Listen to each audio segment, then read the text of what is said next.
So get this, I'm about to interview John Foss, one of the legends of modern unicycling.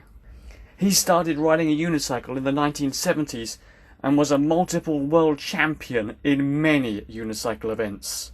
Listen, I mean, if there was a Lifetime Achievement Award for services to unicycling, John Foss would be one of the first recipients.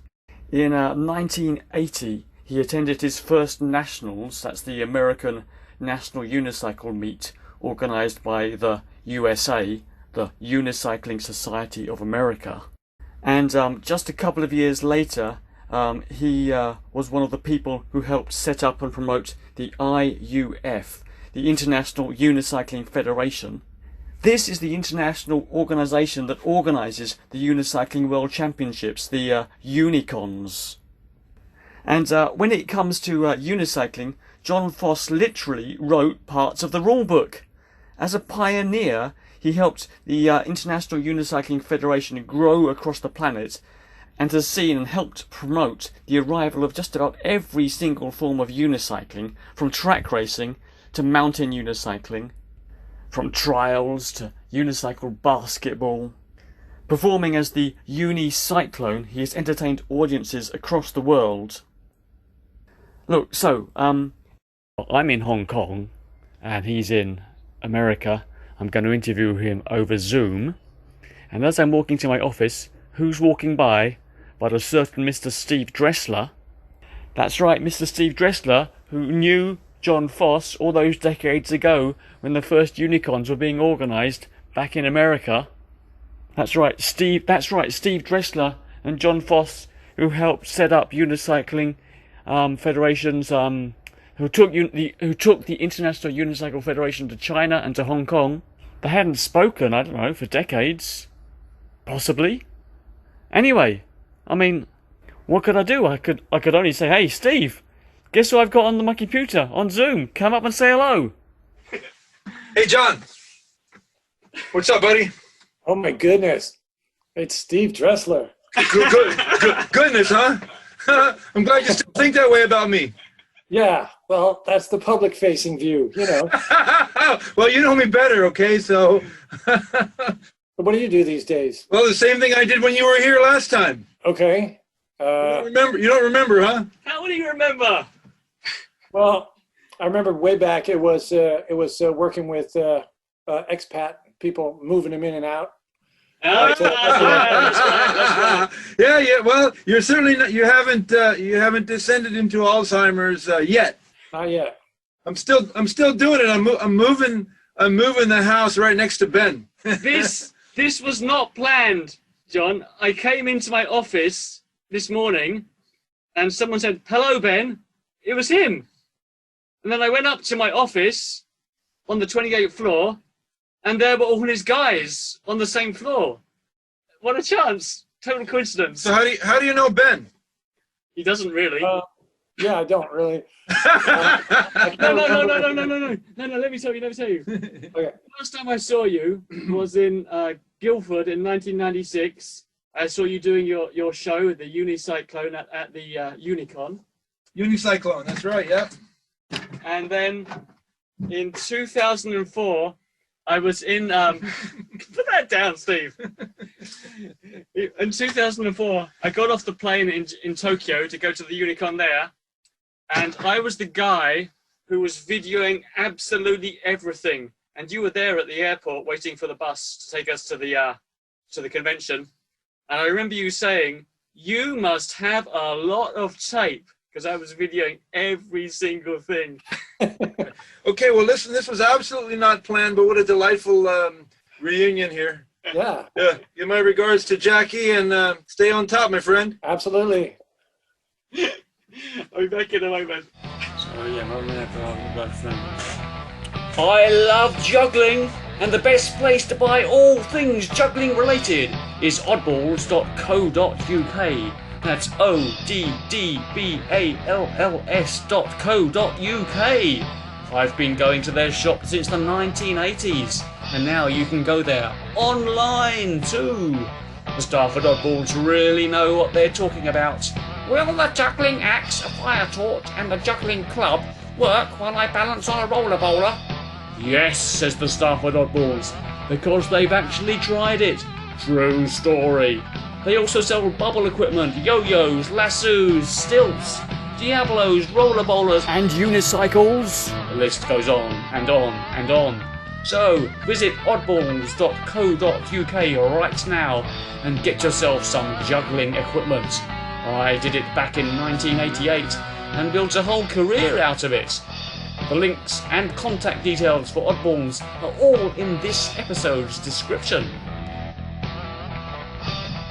And before we get started, a quick reminder to keep my costs down. Not every single episode is available as a downloadable podcast all the time, but they are all available on my website, thebigbenshow.com/podcasts. So if there's an interview you really want to listen to, just go to my website and listen there.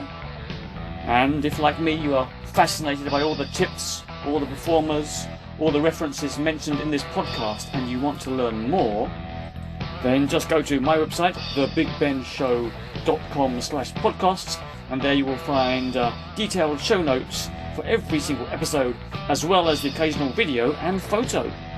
Alrighty, let's get back to John Foss. So, John Foss, I almost want to call you Sir John Foss, really, because you've watched the sport of unicycling grow from, in your own words, from obscurity to a much larger and diverse form of obscurity. And I've told you how I met you. I saw you at Unicon 8 in Guildford in Kent doing your unicycling routine. And then at Unicon 12 in Japan, I got off the plane and I was videoing absolutely everything. And I put the camera right into your face and you said, "You must have brought a lot of tape."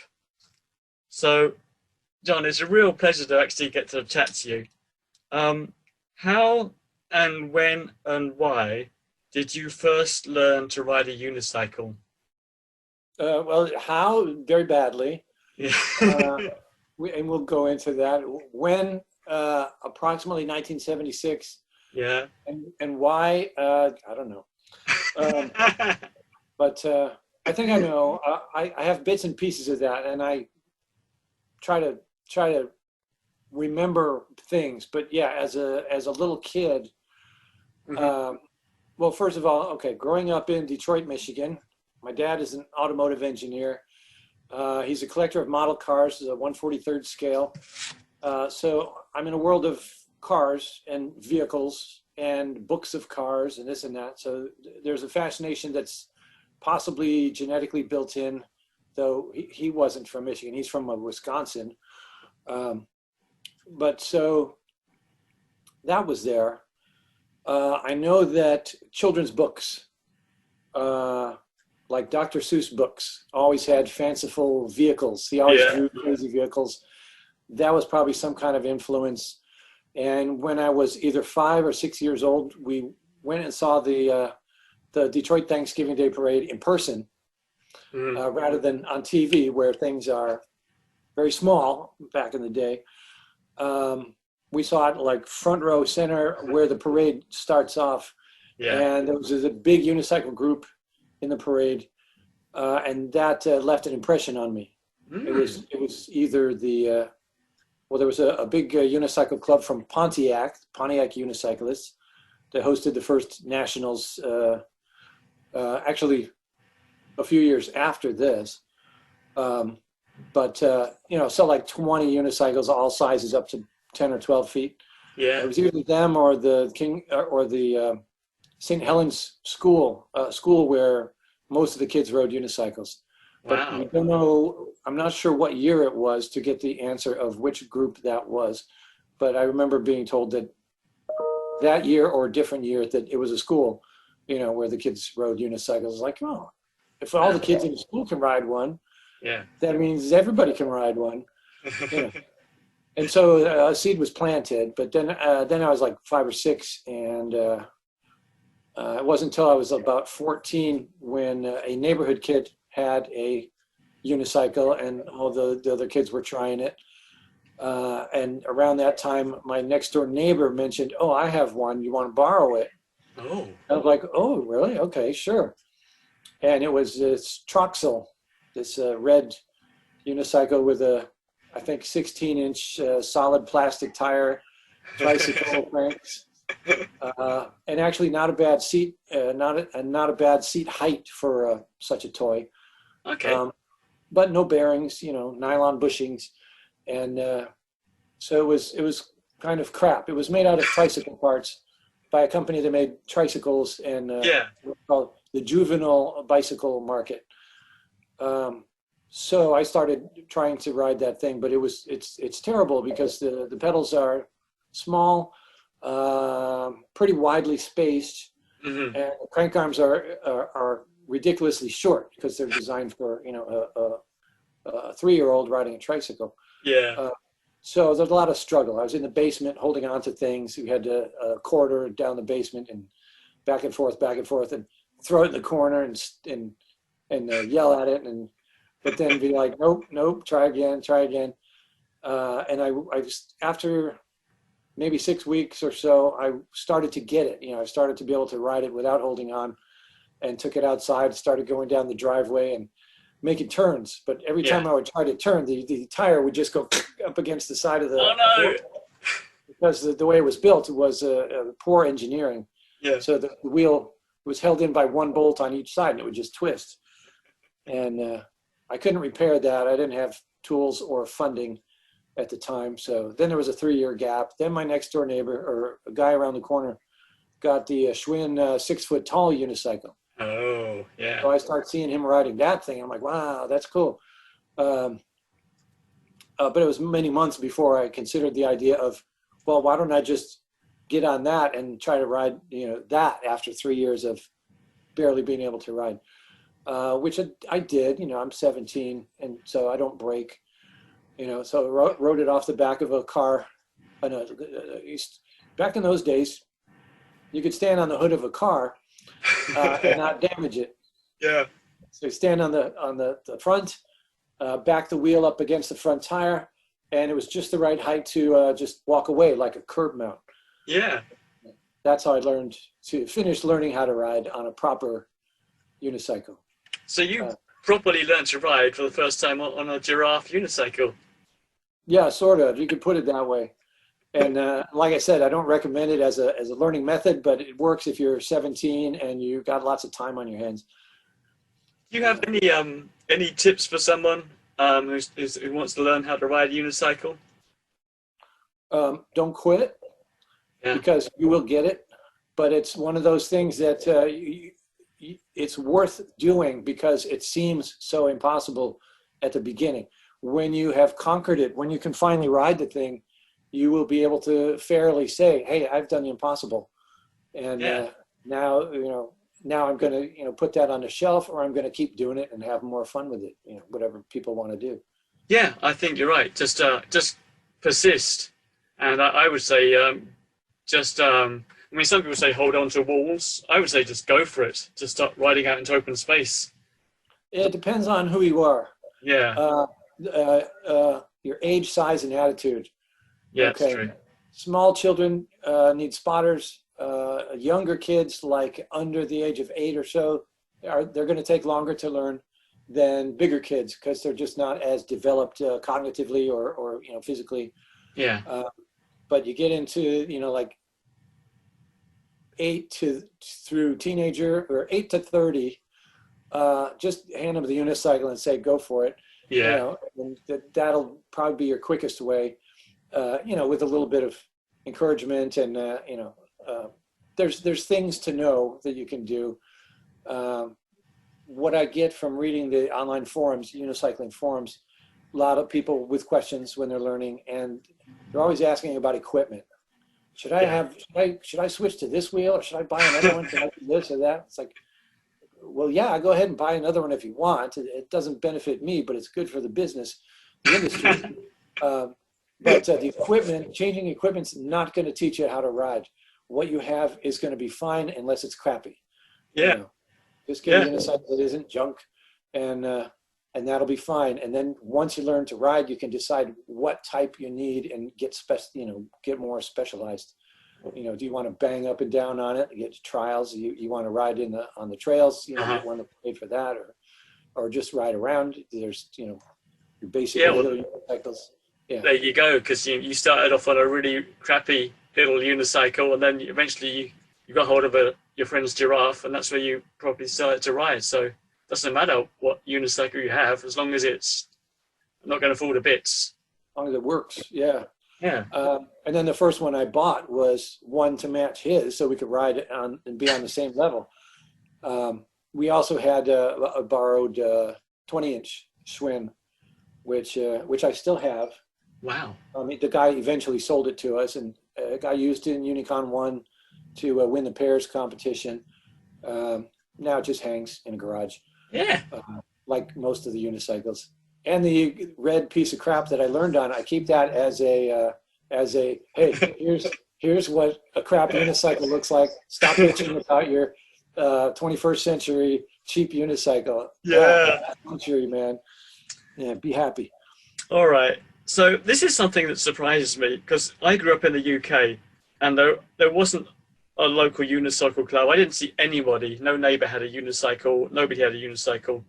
But where you grew up in the 1970s, there were other unicyclists, and was there really a local unicycle club? Yeah. Wow. Which is not common.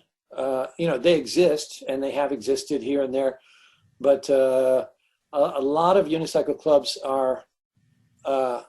don't necessarily last more than a few years. It's a group of people that get together and they do it, or it's a family that a bunch of kids get together and the parents kind of run it, but then the kids grow up and they tend to fade away. Yeah.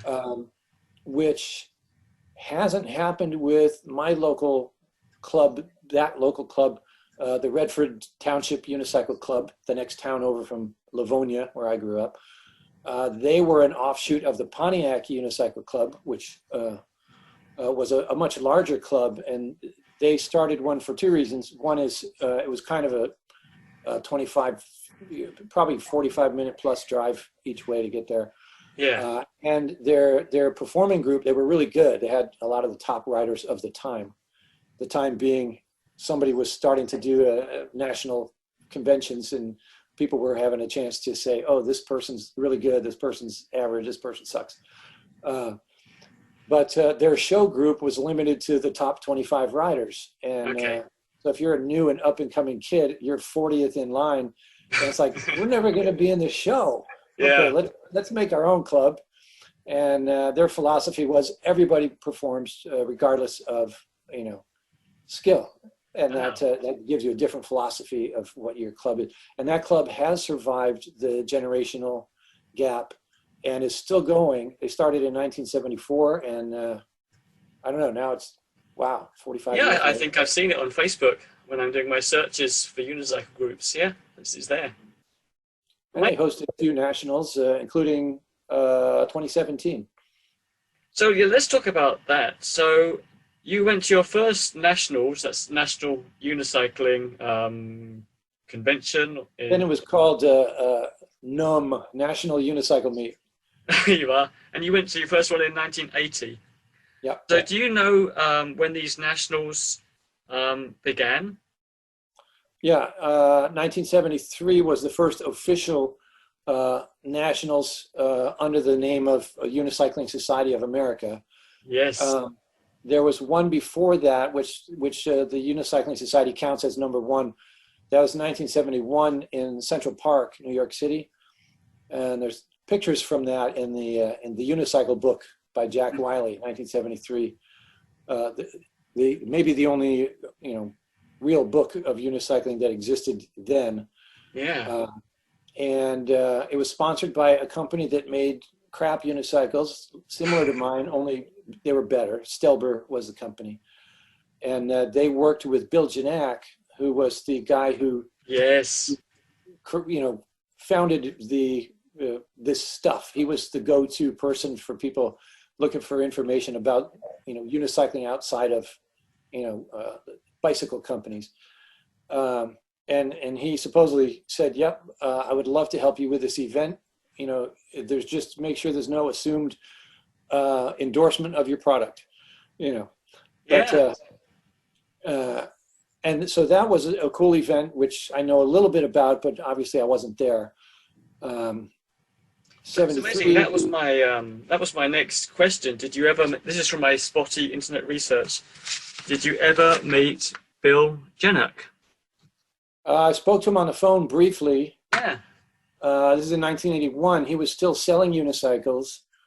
My friend Bradley ended up buying the one we were talking about. This is Miatas when they were first becoming available in the States. So he ended up ordering the Uni. I had a very short conversation with him, and this is right in the beginning of me being aware of the Unicycling Society and who that was and everything like that. And within a couple of months, he had died. And so I never got to meet him in person, but I drove out there with another person from Redford to this big memorial event. It was a big celebration and show, which was, you could do a whole story just on that. All these people representing all the cool hobbies that he had, square dancing and diving instructor. Wow. And all this stuff. This is why I love doing this podcast. You hear about these people and they should be remembered. Yeah. Because I just was Googling away and I saw his name as maybe the creator of the Unicycle Society of America. And there you are. You spoke to the guy on the phone. Yeah. Father of modern unicycling. That is what I would call him. And if I ever do a book, which what you just said is kind of a reminder that there needs to be one, because there's not a lot of documentation of that time period. Exactly. I mean, it's in the Unicycle book by Jack Wiley, but that's an old book. And then he did an enhanced one in 1984. Which I think you can still buy, the complete book of unicycling, right. But it's 1984, and so it's way behind in what the world of unicycling is now. Yes. Now, I did later move to New York and live in Bill Janak's house and work for his son, and learn a lot more about that world. But that came later. Wow. What did you buy? I already know the answer. What did you buy on February the 11th, 1980? Yeah, my first unicycle, the first one that I owned. Okay, so I had one to ride, and it was a regular Schwinn 20-inch. So that was a Schwinn 6-footer Giraffe. Yeah. Which I still have and will never part with. Yes. Tell me about UMX in 1981, 1982. UMX was at the time, seemed like the logical thing to call riding unicycles on dirt, because BMX was at kind of its height of popularity right then. I remember, yeah. And it's like, that's what we should call it, because marketing matters if you're trying to promote a sport. Something I'm still trying to convince the USA powers that be. They keep wanting to have the worst name ever for their unicycle convention, but that's another story. It's hard to remember. Nobody gets the words in the right order. The press never gets the name right unless you write it down for them. But anyway, so we called it that, but we never really did motocross. What motocross is short little races. Yes. And we never really did that. But that didn't matter at the time. It's like, go ride on dirt. Okay. UMX. And it's like, wow, this is fun. Oh, it broke. The axle broke. These are just some random questions.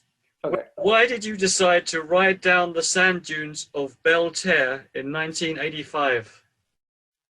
Well, I'll tell you what, it's before the concept of things not to do, was a thing.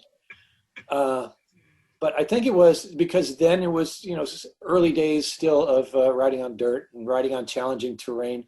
It's like, I wonder if this will work.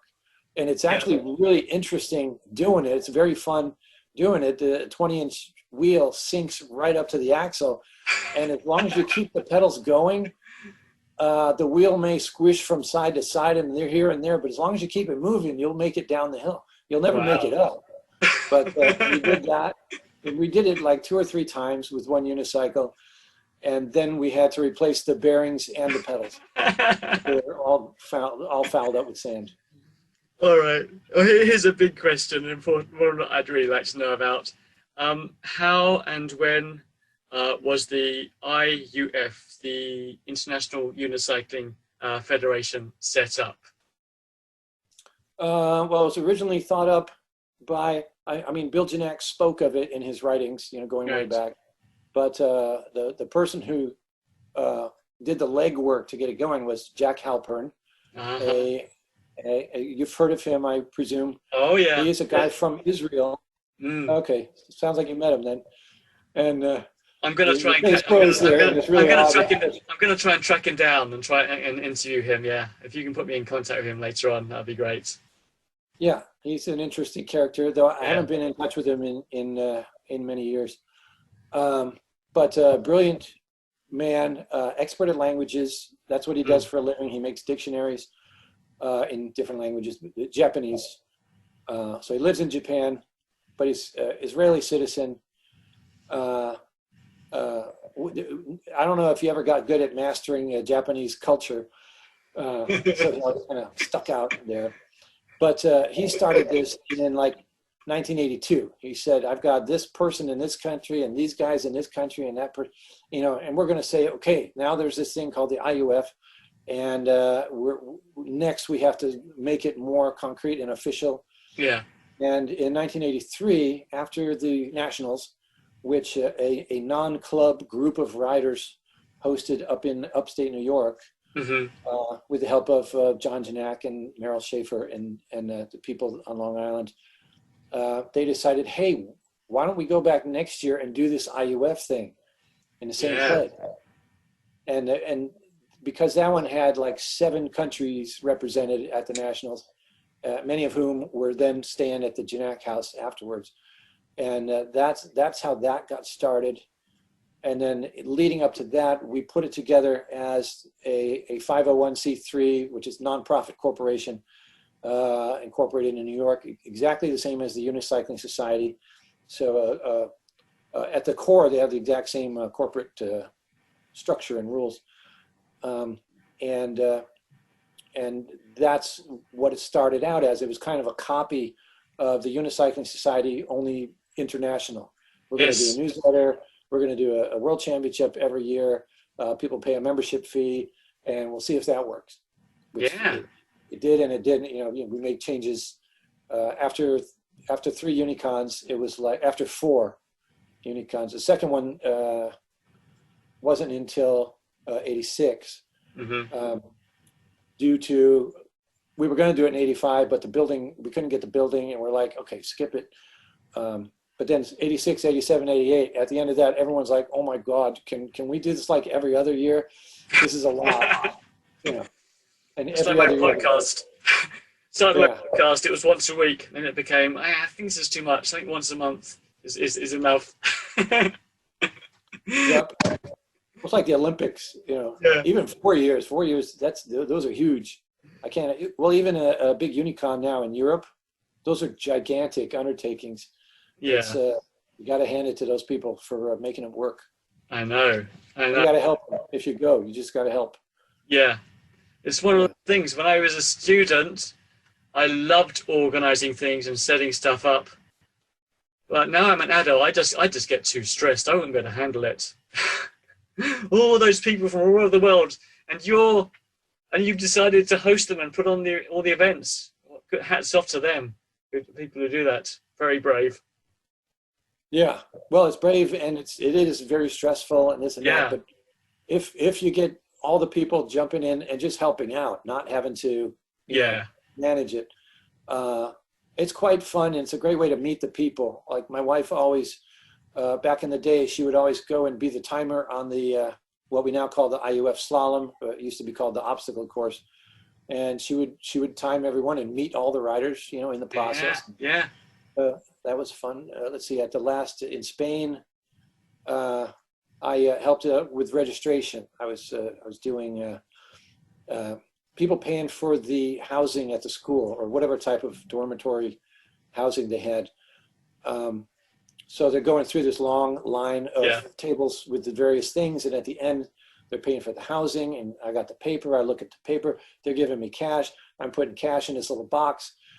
This is happening for like 3 hours straight, and I'm like, there is like 10,000 euros of cash in this box, and I'm trying to get somebody's attention and say, hey, somebody want to make a deposit here? We're not out in the middle of nowhere. We're in the middle of a city. But for anybody who's listening to this and doesn't know much about what we're talking about, Unicon is the World Unicycle Convention and Championships, and it's a huge meeting of unicyclists from all over the world. Lasts about a week, and it happens once every 2 years in normally a different country around the world. And it follows the competitions follow the rules laid out in the IUF, the International Unicycling Federation rule book.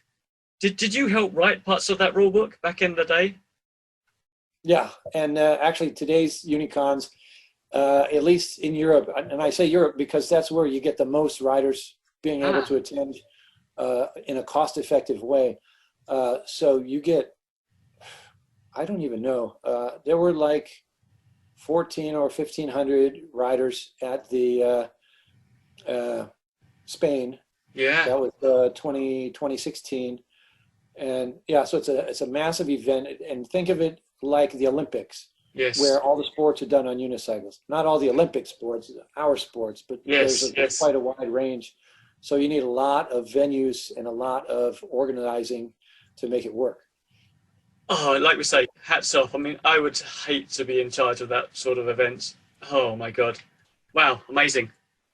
Yeah, and I know from watching it grow, even in the early days, it was a big deal. So yeah, we started out with the rules that we used for the Unicycling Society of America conventions, which it was a lot less events then. We had track racing, several different distances, 4x100 relay, 100, 400, 1,500, 1,600 in those days. No, we did yards in those days, like the old days. And we had a 1-foot race, backwards race, wheel walk race, and then we did in the gym. We did what we now call freestyle, and several other events, individuals, pairs, groups. And there were some other events then, but those were the vast majority of it. Yeah. Now those are just two little categories in a much, much larger world. Yeah, if I can just jump in, when you say things like pairs and freestyle, basically, if you don't know what this is, think of like when you watch an ice skating competition and the music plays and someone's ice skating to music. That's what pairs is, isn't it? Things like that.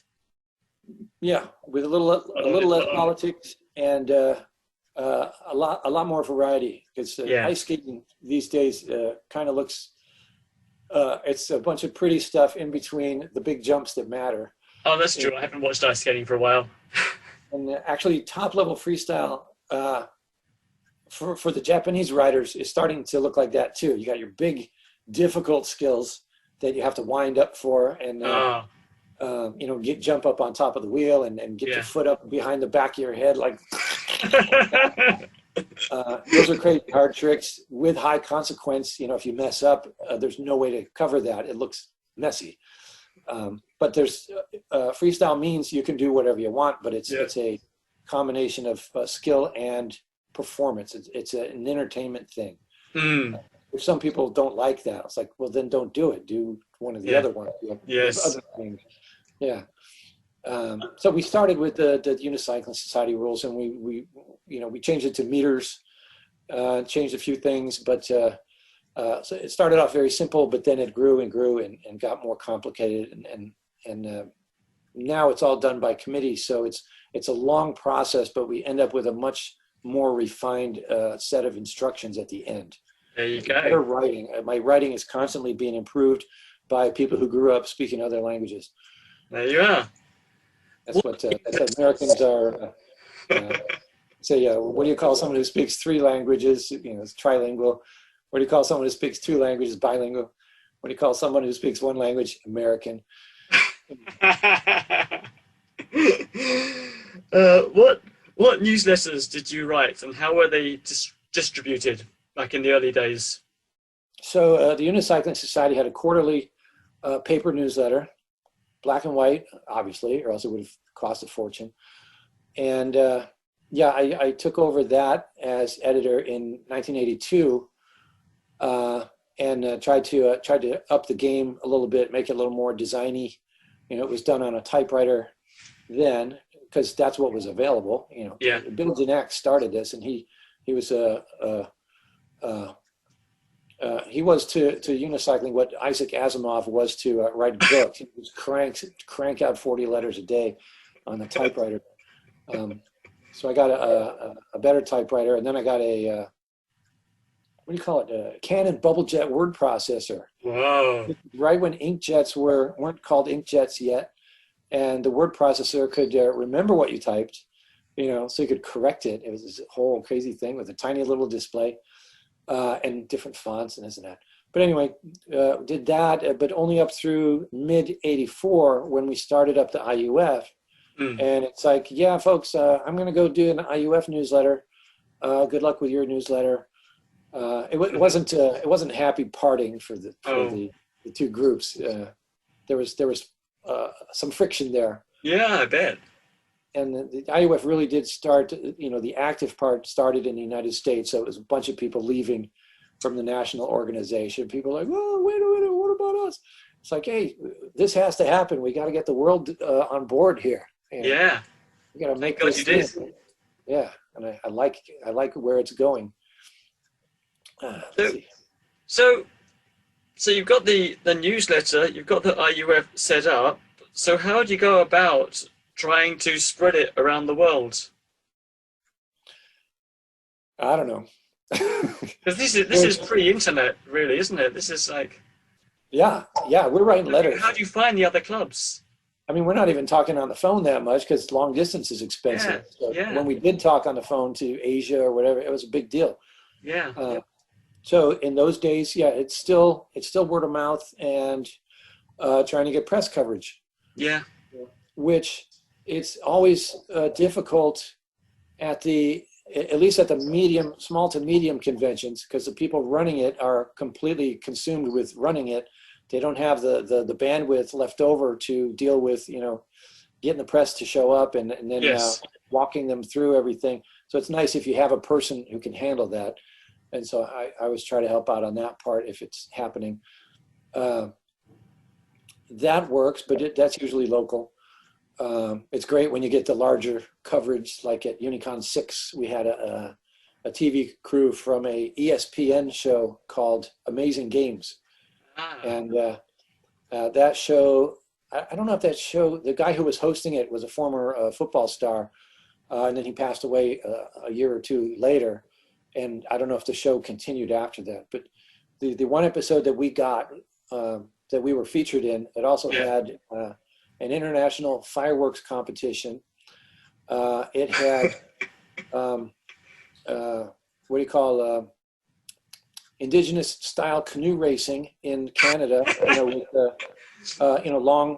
long canoes, and you know, kind of a niche thing for the people in I can't remember what part of Canada it was. Yeah. But they have their big event. It was a Canada show. It was almost all Canada-based activities, and the Unicon was in Quebec City. Fascinating show, and they did a really great piece. And they didn't even stay for the whole convention, but they got great coverage of what was there. Yeah. So internet changed a lot, but that came later. So that must have been like quite a big point, getting some good TV coverage. Were there any other turning points that helped make it truly an international event around with people coming from all over the world? I guess the internet must have made a big difference. Huge. Yeah. Huge. I mean, when I first got a computer in 1992, that was AOL in those days. AOL mailing out those floppy disks to everyone. Yeah. So this is how early I got in. My AOL handle was Unicycle. Wow. So I beat all the other unicycles there. But So that was there. And then I think in 1994 or so, I discovered a Unicycling mailing list.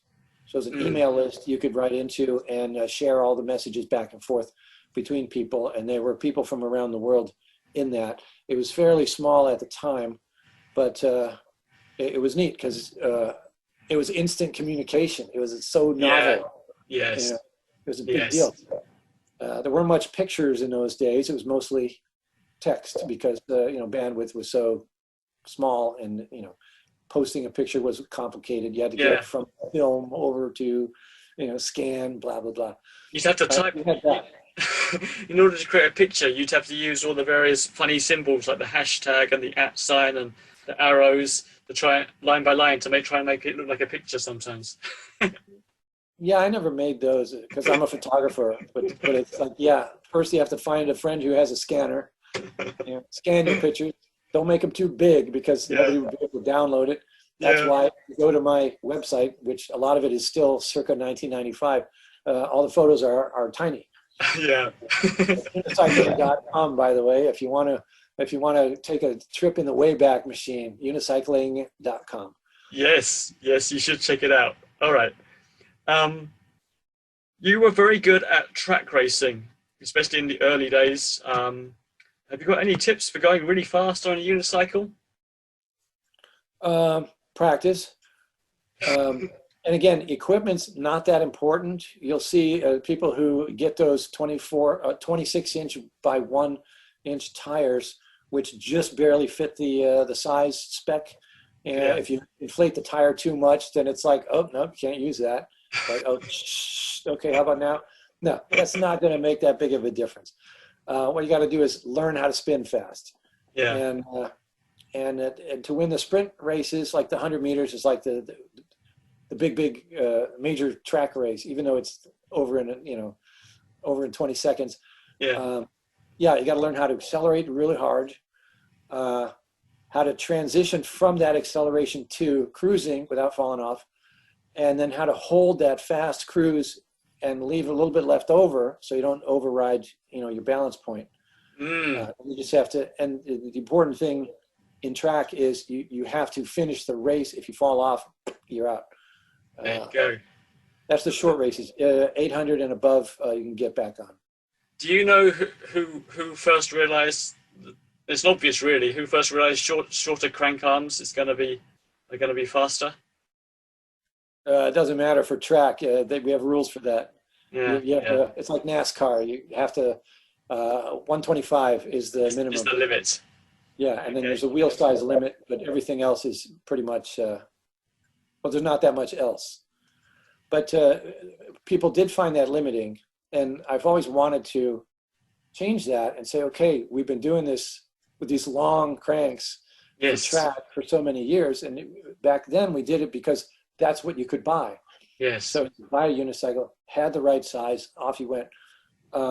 But if you change that to 100, you're going to get faster times, faster people, but you'll also get maybe worse crashes. You don't get too much crashing in track. I mean, it's not that dangerous. I mean, it's way more dangerous in some of the other events. But they've kept it. I tried to get a 700C racing class to work. That's a 29-inch wheel, or in those days, like road bikes, it was 700C, whatever that means. It's about a 29-inch tire. And we did it at that Unicon in Japan, and the one after that, and maybe the one after that. And people were just like, yeah, I don't want to have to bring that wheel along with my 24. That's right. I remember watching the 10-kilometer race in Japan in 2004, and there were some unusual unicycles in that race. Yeah, that one had an unlimited class along with the regular 24-inch, I think. And the unlimited in those days was anything over 24-inch or crank arms shorter than the 125 millimeter. Right. So you're on a track uni or you're on a unlimited, what we call unlimited. But probably the biggest wheel in that was 29-inch because it was pre-Coker. Yes. Yeah. Do you have a favorite memory of one of those early races that maybe you won at a Unicon? Was there an event that sticks out in your mind that you had a good Well, race? there was a Unicon 3. There was a Guinness 100-meter race, which was cool because there was no. They ran it like 10 times. They had this group of 7 or 8 guys, and we fought to get this one other guy who had fallen off in the main 100 meters. It's like, no, he's really fast. Please let him go in this race. Yeah, but it's like it's me and a bunch of Japanese guys. Let's get the Puerto Rican guy in there to mix up the track a little. Okay. So we did that, and then they ran it like 10 times, and it was a big deal because we had electronic timing, which was unheard of then. It was all stopwatch. So that way you get the best possible performance out of your people. Yeah. And it was kind of cool because everyone kind of did about the same placing each time. Yeah. Me and this other kid, Shigeru Koike, and it was him or me each time. Yeah. Or one of us would fall off, or but the fastest one was me, so I ended up inching that one out.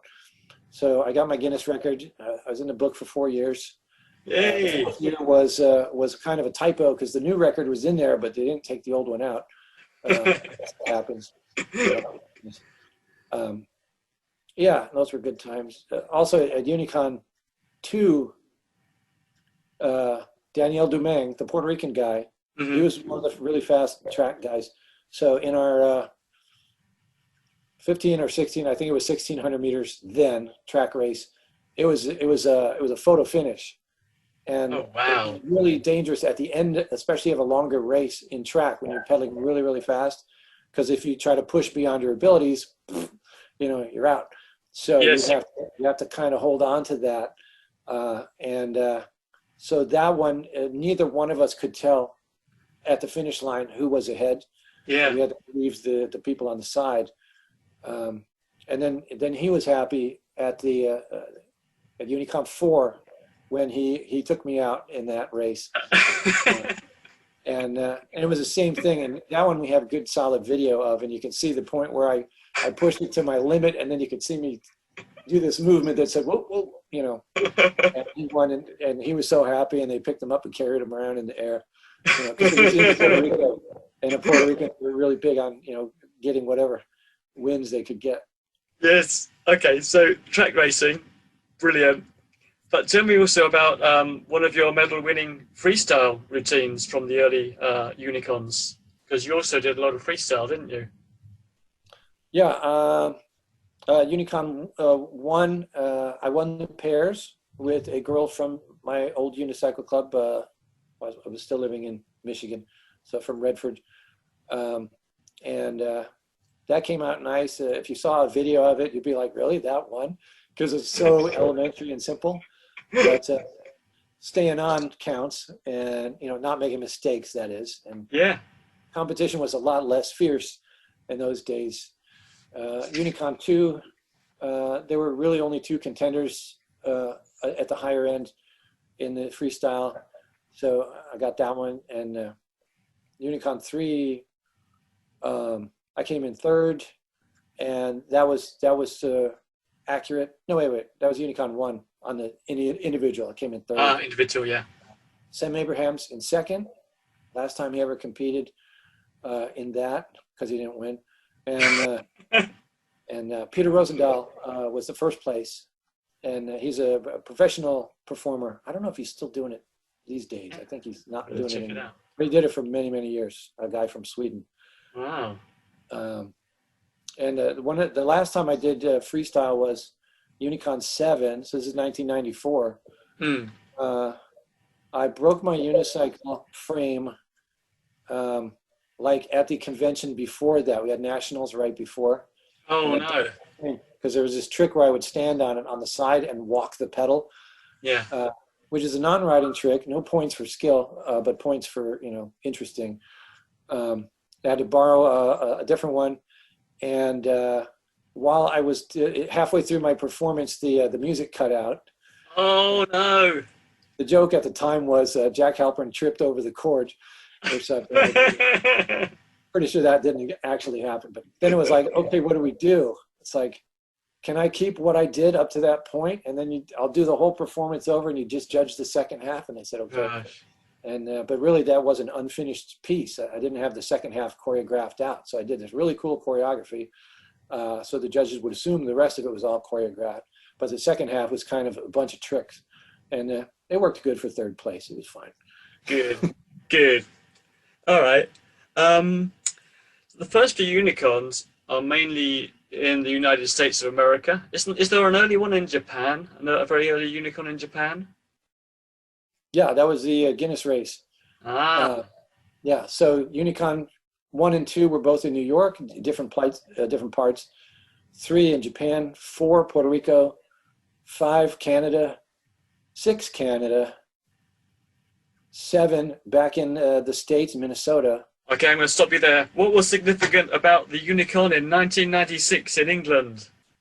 First time on the continent, or That's right. whatever you call it, England, the UK. Europe, yeah. First time over there and accessing this whole new world of European riders to be able to go to it. It was still small, which was kind of a godsend that year because there were 4 guys that were organizing this thing. Yeah, I sort of know them vaguely because, I'm from England. Okay, and Jonathan Marshall, he was like deathly ill. So he couldn't. He basically sat at a table and did paperwork because he wasn't in good shape. But fortunately, these big clubs that came in from Germany, Bottrop being one of the main ones, they just said, "Oh my gosh, you guys need some help." And then they just started pulling out all the stops and raising their voices up and organizing people. And without them, it never would have worked out. Yeah. Okay. My next question is: what unicycle? What world unicycle championship events have you won? Okay, I think we've talked about this a bit, but what events have you won? I don't know. A lot of track. Yeah. Freestyle that I mentioned. I won the off-road race at Unicon 7. The Muni race. I don't think we were calling it Muni yet.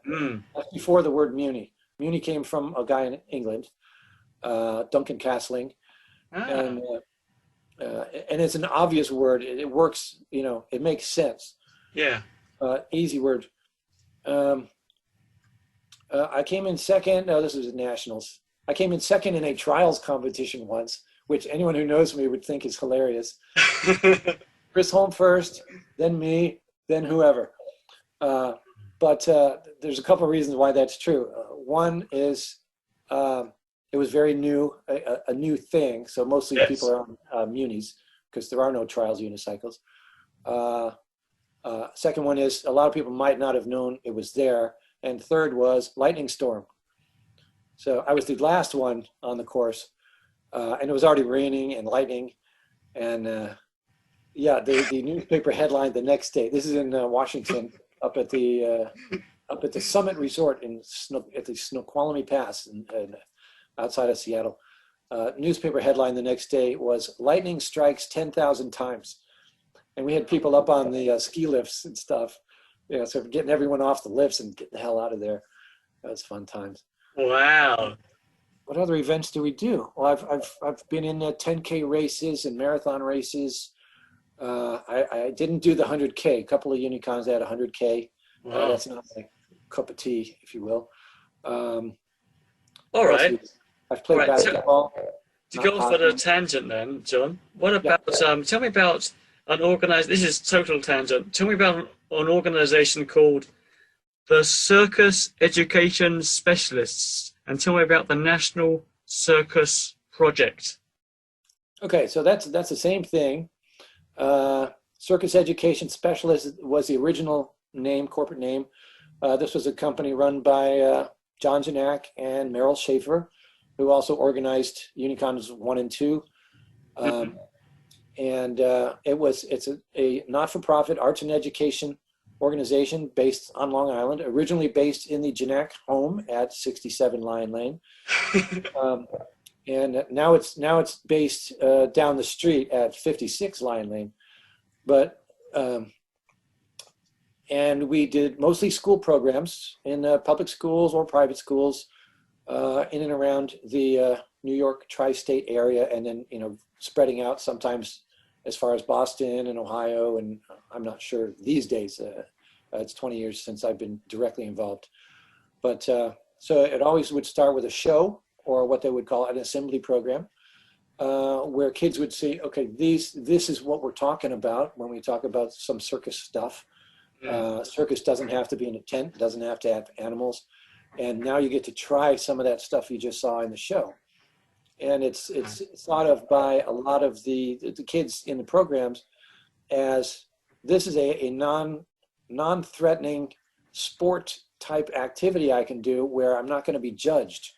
You know, so a lot of times the kids who suck at sports would do really well because they're not worried about trying and figuring stuff out, and kids learning to juggle, and mostly it was juggling. The main three tools is juggling with tennis balls for third grade and up, and scarves for second grade and down, devil sticks, and spinning plates, each requiring a different set of psychomotor skills. So you must have been involved as a unicyclist, surely, in the shows. Yeah, rode unicycles, and now some of these schools, Long Island has a lot of cultural arts stuff. Performing for an audience of Long Island kids is not like performing for a bunch of Midwest kids, because these kids have seen everything. When Ringling Brothers comes to Detroit, let's say, they're there for like 3 shows, you know, or 3 days or something like that, and then they're on to the next place. When they come to New York, they're at the Madison Square Garden for 6 weeks. Yeah. And then the other unit, because back in those days they had 2 units going around, the other unit would also come for a stop in New Jersey, and another one on Long Island, right by where we had Unicon 2. So the kids are getting lots and lots of live entertainment and culture, so it's harder to impress them. But and some of these schools would have circus programs or you know, performing arts programs and things. So if they had that and they had other equipment, like, you know, little tightrope setups, unicycles, stilts, whatever stuff, we would work with them on that too. And sometimes we would do culminating event programs where we're there for the week, and at the end of the week, a select group of kids would put on a show. Yeah, those are rough weeks. That's a lot of work to get from zero to All right. So you're performing in schools, but tell me also about performing in Latvia, in Hong Kong in 1987, and in China in 1993. How did those things come about?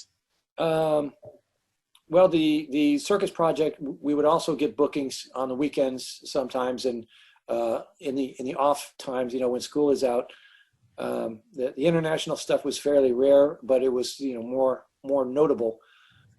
Also, you would get booked into weird things, such as a grand opening of a supermarket. I rode my unicycle around. I got to juggle cantaloupes and otherwise be a nuisance to all the shoppers. I mean, there's 2 groups of people. There's the people that are connected to the company, and they're in there celebrating and drinking champagne, and, you know. But then there's this other group of people that have watched the supermarket being built, and they're lined up with their carts, and they want to get their shopping done. And like, out of my way, I need some cantaloupes. You know, very weird. Fun when you're an entertainer, you get to do interesting stuff, like orientation day at a college. Yeah, you're going to ride around. People are paying their tuition and trying to move into the dorms. That one was strange.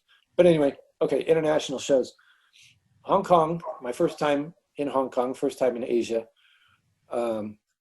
We put that one together because Unicon 3 was coming up, you know, and we had helped put together Unicons 1 and 2, and we were involved in convincing the powers that be and helping out with Unicon 3 a little bit. So there was this International Arts Carnival event. That's, I guess, an annual event there with different types of performing arts in various venues around the city. So we got into that with several performers. We had a magician. We had, oh golly, I can't remember, clown, ringing Clown College graduate. Mhm. Greg Yeah, Milstein, yeah. who was the guy, my partner at the Circus Project, and a few other people. So we did several shows there, and that paid for our trip. In other words, they paid for the plane tickets, including a stop in Tokyo on the way back. Yes. It was the only time I ever had a newspaper review of a show that I've been in, and it wasn't great because the little part that Greg and I did together was kind of a hastily put together interaction to kind of segue his act into mine. So that was kind of funny. I have that article someplace. But yeah, we got to see Hong Kong and perform in several different places. And I wonder if the big theater, which is down near the waterfront on the Hong Kong side, wonder if that still exists or has been replaced by I something think there's else. still a big theatre there somewhere. I don't know if it's the same one. I think there's still one down there. Yeah, I don't know if I could remember. And we did No, I one can't in the remember. mall, a big, beautiful, glittery mall with a skating rink nearby. Mm. That was nice, air conditioning. Then we had to get our visas for Japan before we got on the plane because we didn't end up getting them before we left. Oh no. I don't want to go into. We got our tickets less than an hour before we had to leave for the airport, being shipped from Hong Kong. So a little stress there, but the unforgettable trips, getting to do that stuff. That was Hong Yeah. Kong. Latvia was an international. I'm trying to remember what it was called. It was an international youth circus convention type of thing. Yeah. But it was mostly youth circus organizations from the Soviet Union and surrounding areas, because that type of thing, that's where it exists. Yes. Then you had visitors from other places, guest artists, which again, Greg Milstein and myself, we went there. We got to watch the performance, and I don't know if it was just shows or was there some competition. Probably not competition so much as it was different ages, different experience levels. Some were pretty much, at least for outside of Soviet Union, which had very high standards, pro level performances by the older kids, and some much younger and more basic types of things. But lots of great stuff that we got to watch and be a part of, and then perform in the Riga Circus, which was had just celebrated its 100th year. Imagine a circus building that smells like 100 years of elephant. But it was so cool to be there, quite an eye opener, to see the different cultures. Yeah. And we were there on the day that Latvia was legally able to fly the Latvian flag for the first time since World War II. Because it was one of the Soviet republics.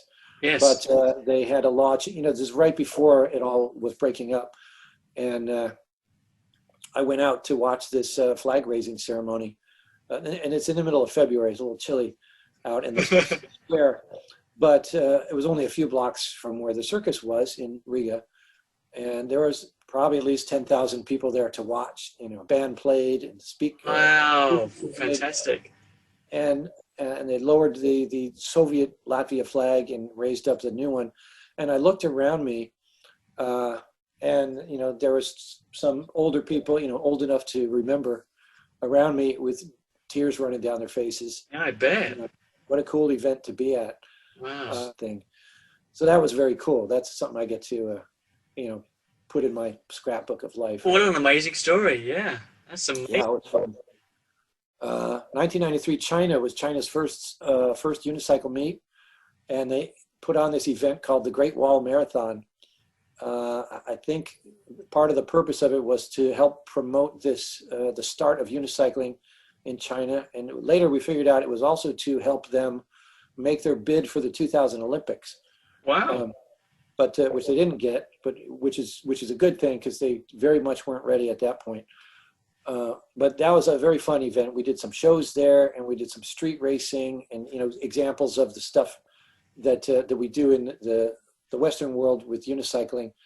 And then the Great Wall Marathon was a 10K race from the parking lot of the Great Wall Muton U, which is outside of town, not the one in town. Yeah. Because it would probably be too busy. And no one had done this before. We're all used to track racing on these 24-inch unis, but on the side of a road on a hill, it was different. It's not a steep hill, but you got 5K going downhill where some people were trying gliding a little bit where your foot's on top of the tires. But I don't know about doing that for 5Ks. Turn around, then you're going uphill, and nobody was used to that. It's a different kind of riding because you have to pedal harder, so you're grinding the seat more. So everybody's stirring up their crotches on the way up. And then, I don't know if your audience, if this is audience appropriate, but Jack Halpern made a great quote when he came by, because in those days on the long race, I would finish the race, grab my camera, and go back and take pictures of people coming up. So Jack Halpern rides by, and he goes, "I need a detachable." Yeah, we'll put that in the podcast. I might just have to bleep it out to make it. Yeah, I can bleep that. Sorry, kids. But it was I knew exactly what it meant. Everyone was like, and it was hot and sweaty, which makes it worse. Do you have a favorite? Do you have a favorite saddle for the longer rides? Yeah, that's kind of a long discussion, but because it's a very personal choice. Yeah, Chris Holm makes a road riding saddle called the original one was called the Zero, and this one's called the One. So it's a flat. Most unicycle saddles have quite a bit of curve to them. That's to keep it from popping out. These are much flatter, and they're really designed for if you have a handlebar, because that helps it not want to jump out of there. And they're designed for people who ride a lot. And if you ride a lot, or at least if you ride enough, they work pretty well. They're focused on supporting your sit bones and not having a lot of foam squishing your softer areas, where restricts circulation. So the Zero saddle, I never got used to. Most people didn't like. So I and the One, it's only visually it looks the same, but I'm riding enough now that it works, and I can hold up for quite long rides, and especially with my new invention of one old crappy pair of bike shorts underneath a pair of quality bike shorts. I did the 42-mile San Francisco unicycle tour and wasn't even thinking about my crotch at all, which that's a big deal. That's great. Yeah. But for most people, people recommend the Fusion Free Ride, and then there's a something Stadium seat. Those are both very popular for general riding. Yes, QX Stadium seat. Yeah. I again, you're right. It's totally personal. For me, I get a lot of pain from my tailbone up to my spine if I'm sitting on the wrong kind of saddle. I was born in 1971, so I'm about 50 years old now. And for me, the only saddle I like to ride is the Miata air seat conversion, which I built from on a very early website in the early 90s, mid 1990s maybe. I got one of those. Yeah, that's on my old Coker. So I've still got that. And that's what I'm going to use until I fall off the unicycle when I'm really, really ancient. That works for me. Miata air seat conversion. From what you described, it sounds like some kind of nerve is getting too much pressure on it. And as long as you can avoid that spot, it probably make a difference. Air seats still work, and it really depends on the type of riding and the quantity of riding to have the right thing. Because actually, my air seat on my Coker, it took me 2 tries to ride around Lake Tahoe. We live like an hour and a half from Lake Tahoe, a big lake that's about 20 miles long and 72 miles around, and it's more than a mile above sea level. So it's mountain air, thin air riding. Yeah. And they used to have an annual event that unicyclists would go to, a big bike event called America's Most Beautiful Bike Ride. And it was very fun to do because all the families of the people doing it, because most of them aren't hardcore cyclists. They're people, cycling for fitness. It's a fitness-based organization. So their families are out there, and they're from all over the country. And some are groups from different states. Like there was a group from Detroit, and they had 45 RPM records stuck on top of their helmets because it's Motown. And so the family members are scattered all the way around the lake at various spots, just cheering you on. Everybody who goes by, they're like, "Woo, yeah!" A great event. And the scenery is, can't be beat. It's beautiful. But my first attempt, I only made it halfway around because I didn't use my brake enough on the downhills. Oh. And I found myself walking the downhills and riding the uphills because they didn't hurt. So the next year, I made it all the way around, but there was a whole group of unicyclists. There was like 12 or more unicyclists, and more than half of them did the 100-mile route. I just did the around the lake route. But I didn't figure this out until well into the ride. But that morning when I got up, and we're leaving before it's light out, my air seat was flat. Oh. And I eventually realized, hey, this seat is not right. And it had somebody else had made this. I bought it from somebody, Chris Reeder, maybe. It just had a tiny little triangle of foam to kind of hold the inner tube. Yeah. And then the actual inner tube itself squishing around in the seat cover. Yeah. That's what I was riding on for the first half of the ride. And then we stopped at the first rest stop, but there was no. You need to be able to take the complete seat apart and dunk the tube in the water to find the leak to fix it. Yeah. And no time because people are going. So all the way up to the halfway point, the lunch stop. And I was riding with Corbin Dunn, who's a brilliant do-anything engineer guy. He helped design the iPhone, among other things. Wow. So he helped me get the seat taken apart and find the leak so we could patch it up, because otherwise I was done. And finish the ride, and it's fun times. Okay, get my glasses on. What was it like to move to California and discover proper mountain trails to unicycle on? Totally awesome, dude. Yeah, I bet. Spring of '96, somebody, I went out and I had a day to ask. I went to the bike shop and asked the guy in the bike shop in Auburn, where the hills are, where's your best bike path around here? And he gave me these horrible directions.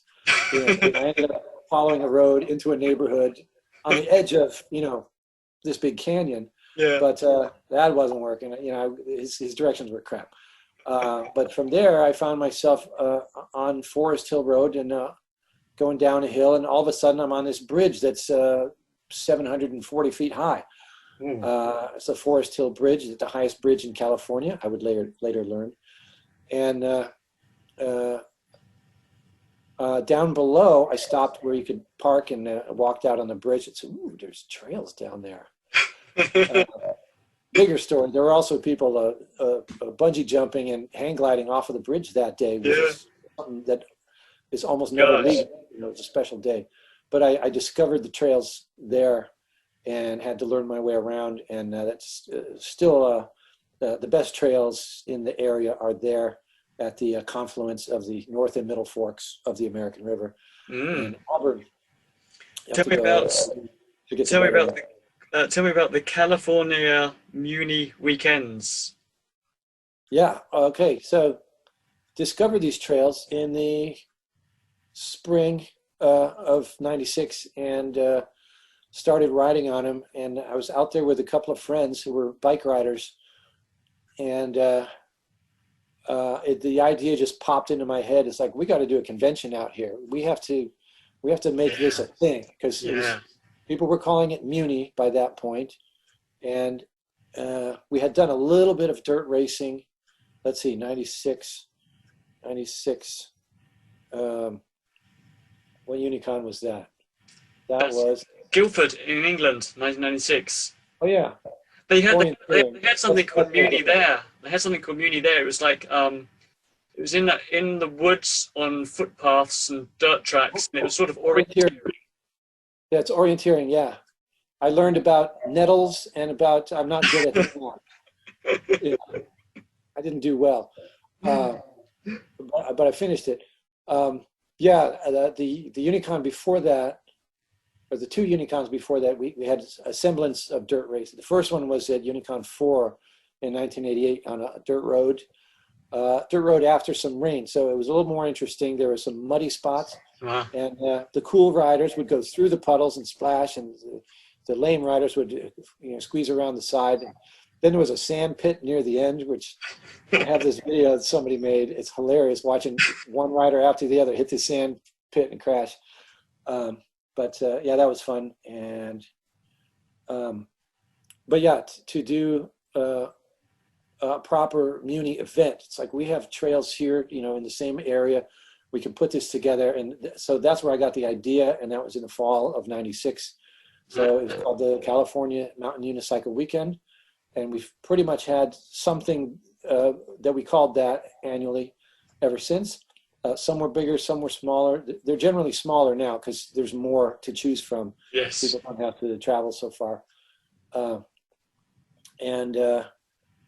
Yeah, and we've had a lot of big names.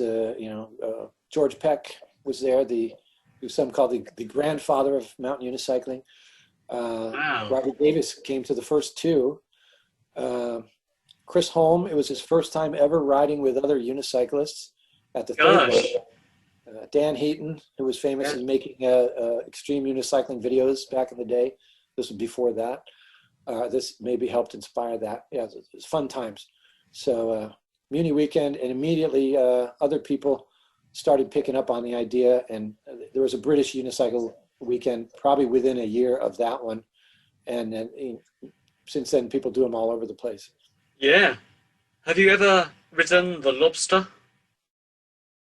Yeah, that was the probably the largest in terms of complexity and logistics unicycle race ever held in history. I don't know. I know they've done big stuff in Japan, but I don't think they've ever done anything like that. This was a 5-day stage race with relay teams of 3 riders and 1 support person. And the distance was about 800 kilometers, 4 days of road riding, and the middle day, which was a Wednesday, was a time trial of about 20 Ks and a, a criterium race in town with a live audience. Wow, brilliant. It was like a big professional bike race. And That's they had some fantastic. rules. It's like your teams, it was, and people were invited from around the world. I know. But they said your team can't be, you can't cherry pick the top riders, for your team. We wanted to be a mix of people who kind of know each other or this or that. And there was some cherry picking, but it worked out pretty great. And yeah, it had a wide range. There was a Hong Kong presence, right? I was living in Singapore at the time, and some of my Singaporean friends formed a team and took part. The poor bunnies, the masticating bunnies from hell. Was that their I think so, yeah. They all hard work. All on 29 inches with no gearing. So they had a hard time just because, it's just not as fast as a 36er. I don't know if they got to eat dinner at the official venues. It was hard enough for us racing, yeah, because by the time you're done, you eat the meal, then you're dealing with laundry and unpacking in wherever you're at and getting ready for the next day. What an amazing event. You get those packets with all the coupons and come visit this and that. And it's like, sorry, just passing through. I would love to stop. I mean, someday we're going to go back to Nova Scotia and see it, see the thing other than the road. But what an event. I'm so glad I was able to be a part of that. Yeah. Because I was pretty sure it was only going to happen once because I knew how complicated it was to do. Tell me about the Downeyville Downhill. The Downeyville Downhill. What's that? Well, if you're a mountain biker, you may have heard of it because I think it's a kind of a famous ride. It's also a race annually. It's a nice trail that goes from the Sierra Buttes down to the town of Downeyville, which is a gold rush town in Northern California. and it drops 4,000 feet in less than 20 miles. So I'm sorry, I don't have the metric version of any of that, but that's up more than 1,000 meters. Yeah. I got that. I know what 1,000 meters feels like. I did it with no brakes in Brixton, Unicon 16. Anyway, that is a great ride, and I haven't been there since I got my first Muni that has a brake on it. Yeah. Usually your legs get so destroyed by the downhill braking because basically when you're working the muscle while it's being extended rather than while it's I know, yeah. rather than pulling it I don't know, whatever makes your legs sore, it makes it worse. I know. I mean, if I ride at my unicycle downhill in Hong Kong and there's some steep hills here, and I haven't got a brake on my unicycle, yeah, the muscles above your knees really ache like crazy the next day. Yeah, I remember afterwards at work, I could walk up the stairs just fine, but I couldn't walk down the stairs without holding on. And even sitting down in my chair at work, so I had to hold on. So and it was like for a week, really tough. But if you're in shape, you can actually do that without brakes and not be so much the worse for wear. But it's a long, challenging ride. But if you're up for it, it's a great experience. It's really pretty. It's all Gold Rush area. Yeah, it's nice. John, you've been involved in unicycling for, let's say, a number of decades. So Yeah. what trends have come and maybe gone in unicycling? You must have seen all the new things arrive, from basketball to hockey to Muni. Yeah, well, basketball didn't come from us. There were people doing that a long time ago. Yeah. You had the King Charles Troop and the World Wheelers, each of whom will claim originality, but I'm pretty sure it's King Charles. I met the guy who organized the World Wheelers. It was my first time riding a unicycle in Manhattan. All right. I met him at a subway station and at the Grand Central. Wow. Madison Square, where the Long Island Railroad comes in. He goes, "Hey, follow me," and he just takes off down the street, and we're zigging zagging up the sidewalk and next to buses that are moving and stuff. I'm like, wow, this is, this must be what a bike messenger feels like, only slower. But yeah, basketball, hockey. I don't know what the history of hockey is. Yeah, I do. I've got a podcast on that. It comes from Germany.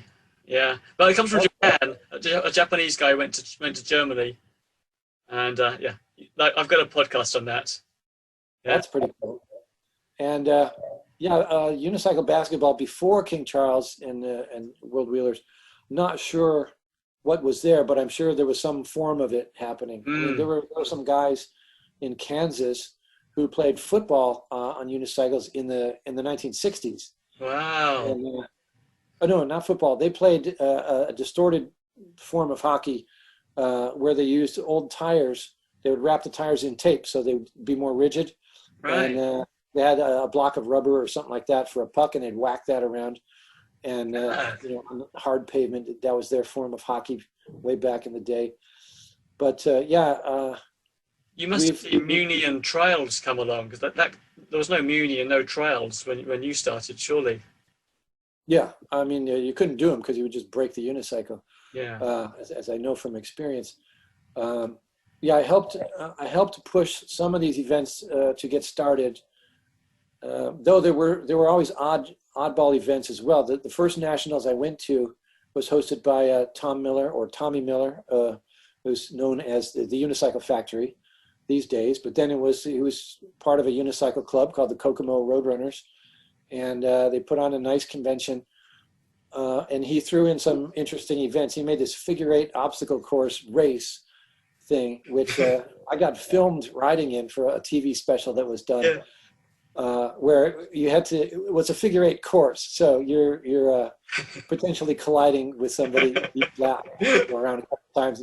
He made little ramps and he put these pieces of rebar on the ground. You had to ride over and maze with cones to go through. And so he did several fun things like that. and there were always stuff like that. One year we did a walkathon, a wheel walk marathon. Who can survive the longest wheel walking? But those events are boring because somebody's always going to be really good at it. Yes. One time we did a Giraffe Fremont contest, unofficial, just during lunch at a small meet in Michigan. And it was me and this Carol Bricker. Her name used to be Carol Bahorik, but she's still around in unicycling, Carol Bricker. It was me and her, up to 119 official Fremounts without a miss. And then we each did one after. They said, okay, we're done. We got to get back to the regularly scheduled events. And we each did one more. So we've done 120 Fremounts in a row. Gosh. Yeah. And I'm sure there's professional performers who do it without thinking about it and don't know how many it's been. Adding events, Unicon 4 was a big one. It went from a weekend format to a week-long-ish format because this is Puerto Rico, and they said we're gonna highlight basketball big time because we have lots of players. Yeah. And basketball has always been a very squeezed-in thing up to that point. They said, no, we want to do a proper round-robin tournament and encourage more people to put together teams and play. And I think they had like a Group A and Group B, so you had your good players and your your novice players, which they still do now. And I have fun doing that in the novice. Like at the last Unicon, I helped organize that. So they had a full basketball tournament, and they added a gliding race, downhill glide, a coasting competition, dirt race, and the first the marathon. I say with finger quotes, it was 8Ks because that was how much road they had, and it was an awesome event because in the town there's a running club that helped. So we've only ridden 8 kilometers, but it is quite humid there. And, people are going as hard as they can. Yeah. So the running club had set up a finish area just like you would have for a marathon race. Oh, lovely. Outdoor, shower dealies set up, and everyone got a bag of fruit. Brilliant. And everyone was getting their picture taken in these showers, just getting the water poured on them because it felt so good. And it's warm water. You're in Puerto Rico. It was a blast. Everyone that went to that convention, it was the schedule was destroyed every day. Things being running late, but everyone had the best time ever. Brilliant. At that event. So much cool stuff. Muni. Well, we kind of did the first Muni there, but it wasn't really a thing until later. But yeah, much has been added. The types of events we have now, just in Muni, is cross country, a downhill race, an uphill race, and there might be other. I'm missing something. We have trials now, and the trials is huge because it gets more ridiculous and more amazing each time. One of my favorite things at Unicon now is to be there to watch and take pictures. Yeah. I'm so honored that they let me in because I suck at trials. I can't jump very high, just because I never put the time in. But they let me in there to take pictures, and you have to really, really pay attention all around. And I'm using a wide-angle lens, so I'm right up against things. So I have to constantly keep my eyes going every direction. We have trials, we have street, we have, and street is, street has a lot of pieces to it. We have high jump and long jump. Those go back quite a ways. Those are based on the Olympic high jump and long jump. Except, of course, we are men about it, or women. You have to land riding. Okay, those guys land on their back. Whoop-de-doo. We have to jump over the thing and ride away. But the unicyclists are like, yeah, but nobody does that. We try to jump up onto ledges, or jump over gaps, get to one road track to the next. So they've recently added, and they don't have great names for these. I would call the one is called platform jump, right? Jump to platform. So from one set of pallets, you have to jump, or pallets or skids, I don't know what they're called. Yeah, pallets. Jump a gap and land on a limited space on the other ones. So there's consequence if you come up short. You're going to hit that edge, and it's not. But that's the real thing. That's what these guys do. So that's fascinating to watch because every time they're pushing the known limits of that skill. That the platform jump, which is jumping up onto the top of a stack of pallets and things, and you have to land. You can't hook the pedal. You have to land on top. And they're up to like 1.5 meters now, which is just hard to imagine. Insanely high to jump. Yeah. Crazy. Wow, that's just incredible. It's really amazing talking to you, John. Oh, it's just so good. But you probably need to go to sleep soon, John, I guess. Is it midnight now for you? Yeah, my wife's going to be mad. Okay, so I'll just finish off here. If people want to find you on the internet, should they just go to www.unicycling.com? Is that the best place to find you? That's the best place to get a bad impression of me because it's really old and outdated. But yeah, you can start there, and then you can link to my email. I mean, yeah, I prefer email. Everyone wants to talk to me on Facebook Messenger, and I'm like, I can't keep track of 40 different communication methods, so I try to push people into email because I guess I'm old-fashioned. Hey, what a pleasure to talk to you. Thank you. Yeah, you too. And to see Steve after probably since 2000, maybe, a Unicon in China. Yeah, what a strange coincidence. I just walked in through the front door and he was there in the lobby. I was like, okay, it's Steve. And I said, Steve, no, I'm interviewing. I'm talking to John Foss. He went, really? Okay, let me say hello. Don't tell him. Let me surprise him. It was. This was Meet the Entertainers, and I am Big Ben. Each episode takes a surprisingly large number of hours to prepare, record and edit, and check, and re-edit, and re-record, and edit again, and throw in the bin, and mend my computer, and take it out of the bin, and redo it from scratch, and then post it again. So, if you're getting something out of this series, here are 3 things you can do. Number 1, you can financially support this podcast by going to www.thebigbenshow.com/podcasts and making a financial donation of any amount you like. Number 2, subscribe or share these podcasts or give me a good review on iTunes. And thirdly, get in touch. I'm always looking for more people to interview. My email is ben@thebigbenshow.com. Many thanks. Talk to you again soon. I've got I brought a few things to show. I know it's not show and tell, so. Oh, don't worry, because I video the Zoom recording, so I can put some stuff on YouTube, and they can see what. A little too bright. This is a. Oh, that's too bright. I can't move the light any further away. It's holding up some sort of sculpture with a unicycle. Yeah, it's a. You know what? Maybe that's too bright. I can see it. I can see it fine. It's an antique light bulb. I can see it fine. Yeah. It's a. Oh wait. Oh no, he's got a face on both sides. This is from Ecuador. Wow. This is an artist in Ecuador. We found this in a gallery, who does all these fanciful sculptures of musicians. So he's got a pan flute. Yeah. But of course, he's riding a unicycle. Brilliant. And unicycle sculptures are difficult things to make because they tend to break. You have to, watch out because you have all these weak points.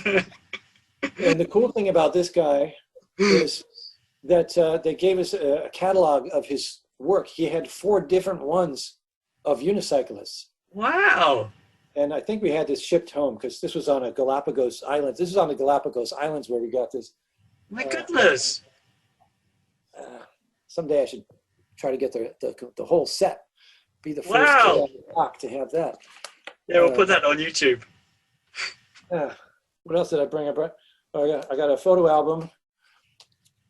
Ooh. I made this for Rolf Thompson. I don't know if you can read the title there. This is the Moab Munifest. 2001 to 2007. 2001 to 2007, which I believe was the last year that he hosted. Right. And the reason he stopped hosting was because look at, because that's a lot of people for a little town like Moab. Yeah, you can't get everyone in a building in Moab. There's nothing available like to feed everybody. For the last couple of years, it was an outdoor, spaghetti feed, but it gets cold. The weather is unpredictable in March. It could be beautifully warm, could even be hot, but also might snow. Wow. And I was there. The first one was just a little family get together. They went down and rode unicycles, but then they invited other people the second time in 2001. And so we had this little group. It's Rolf and his boys, and me and Brett Bymaster, who was here. He's doing an uphill riding workshop. Yep. Yeah, I can see that. That's pretty dang steep. But the cool thing about Moab is the slick rock is very grippy. Okay.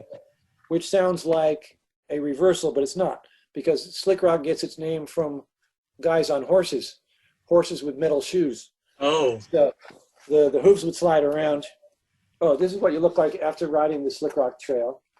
That's also a younger son. And he was on a bike. Oh man, I was never so tired. Because riding on pure rock, it's a workout, and that trail is up, down, up, down, up, down. Brilliant. And the elevation is approximately, over 1,000 meters above sea level. It's about 4,000 feet. Wow. Because the red rock, geologically, I learned these things from Chris Holm. He's a geologist. The red rock is above everything else. It sticks out above the normal dirt. Oh, there's Chris, by the way. That was 2003. Oh yeah, there it is. I liked. I can see. I wanted that picture because his email address at the time was dangeruni@yahoo.com. So I got him with the danger. There it is. With danger on the road. Fun times, and we had some fun competition events at that. And here's a show-offy picture of me. Yeah, let's see a show-off picture of you. Oh, this one. Look at it. It's your face reflected in there. Oh yeah, I can see me. Hello. I can see you there. So that's at the San Francisco Unicycle Tour. Rob Bowman took that picture. It's a nice picture. Beautiful, yeah. So at the end of the day, you get that nice lighting, and that the last part of the ride is heading back to where we started from. There. Rob is famous for his weekly ride that used to be a unicycle thing every Sunday. Rob's ride in Santa Cruz.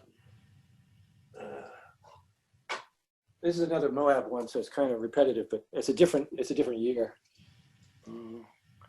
Oh, lovely! Another giant group of riders. So many people out there. Yeah, that's Muni, and you get more people than that at a European Unicon Muni event. But then they're not all riding at the same time. This is more fun because it's less formal. This is not a great print, but this is the first show I was ever in. Oh yeah. I don't know if you can make that out. Yeah, this is at Hart Plaza in downtown Detroit. Is that a Giraffe unicycle lying on the ground there? Yeah, a whole bunch of unicycles. Yeah, there you go. The one with the hat, with this red hat on it, that one was mine. Ah. They all had those silly hats. And yeah, that was my first time performing in front of an audience. And yeah, you got the first individual freestyle champion in that picture, the first pairs champion. And yeah, well, that was only 4 years later. That's brilliant, John. Maybe if you have any scans of those photos, you can send me them, and I'll put them in to a YouTube video.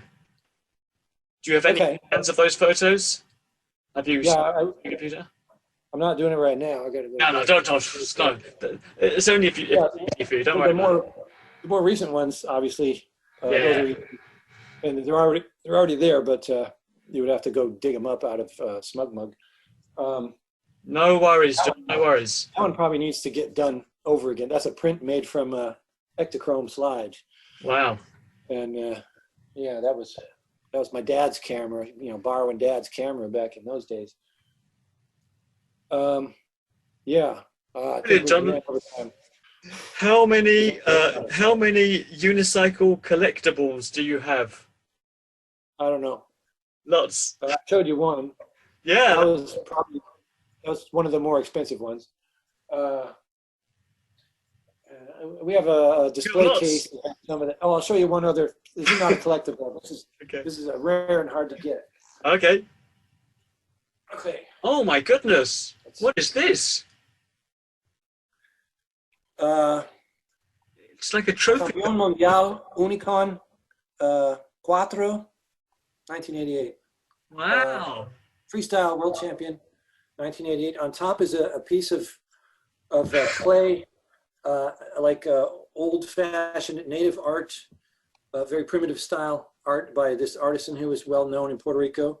It's a very fancy trophy. Wow. Yeah, the base, I think it goes this way, is the shape of Puerto Rico, the island. Oh yeah. This way works better. Oh yeah. It feels like it's made out of a fire door. It's solid wood. You got a little grass hut. You got some Puerto Rican, I don't know what that is, symbol. Yeah. You've got the emblem of the Unicycle Federation of Puerto Rico. Oh yeah. Yeah. Federación Uniciclismo Puerto Rico, Inc. And another grass hut. Wow. Puerto Rico tourism, something. So basically, you win this trophy, and then you say, "My goodness, how am I going to get this back home again?" That's enormous.